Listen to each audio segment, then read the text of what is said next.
நாட்டுக்கோழி குழம்பு சிம்பிளாக கிராமத்து ஸ்டைலில் எப்படி செய்கிறதுங்கிறத பார்க்கலாம். சிக்கனை நல்லா மஞ்சத்தூளும் கல்லுப்பும் போட்டு வாஷ் பண்ணி எடுத்து வச்சுக்கலாம். குக்கரில் தான் செய்ய போகிறேன்.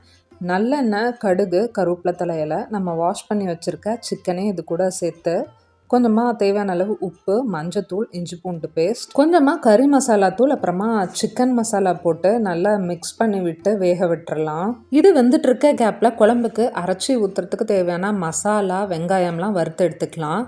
கொஞ்சமாக மல்லி, சீரகம், பெப்பர், சோம்பு, ஒரே ஒரு துண்டு பட்டை, ஒரு ஏலக்காய், கொஞ்சமாக கிராம்பு போட்டு இதை ட்ரை ரோஸ்ட் பண்ணி தனியாக எடுத்து வச்சுக்கலாம். அதே பேனில் நல்லெண்ணெய் சேர்த்துட்டு கொஞ்சமாக பூண்டு, ஒரு சின்ன துண்டு இஞ்சி, நிறைய வெங்காயம், ஒரு கைப்பிடி அளவு கருவேப்பிலை தழை இலை, காஞ்ச மிளகாய் போட்டு நல்லா வதங்கினதுக்கு அப்புறமா அடுப்பை ஆஃப் பண்ணிட்டு தேங்காய், கசகசா, திக்னஸ்க்காக கேஷ்யூஸ் கொஞ்சமாக போட்டு ஆற விட்டு அதுக்கப்புறமா மிக்சி ஜாரில் போட்டு அரைச்சி எடுத்துக்கலாம்.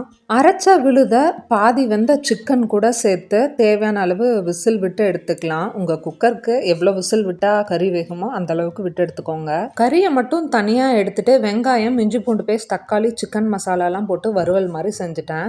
குழம்பு கொஞ்சம் திக்காக இருக்கும், கேஷ்யூஸ்லாம் போட்டிருக்கனால. சுடு தண்ணி கொஞ்சமாக சேர்த்து ஒரு 5 மினிட்ஸ் கொதிக்க விட்டு கடைசியாக வறுவல் குழம்புக்கு ரெண்டுக்குமே கரம் மசாலா, பெப்பர், கொத்தமல்லி இலை தூவி இறக்குனா சூப்பரான நாட்டுக்கோழி குழம்பும் வறுவலும் ரெடி ஆகிடும்.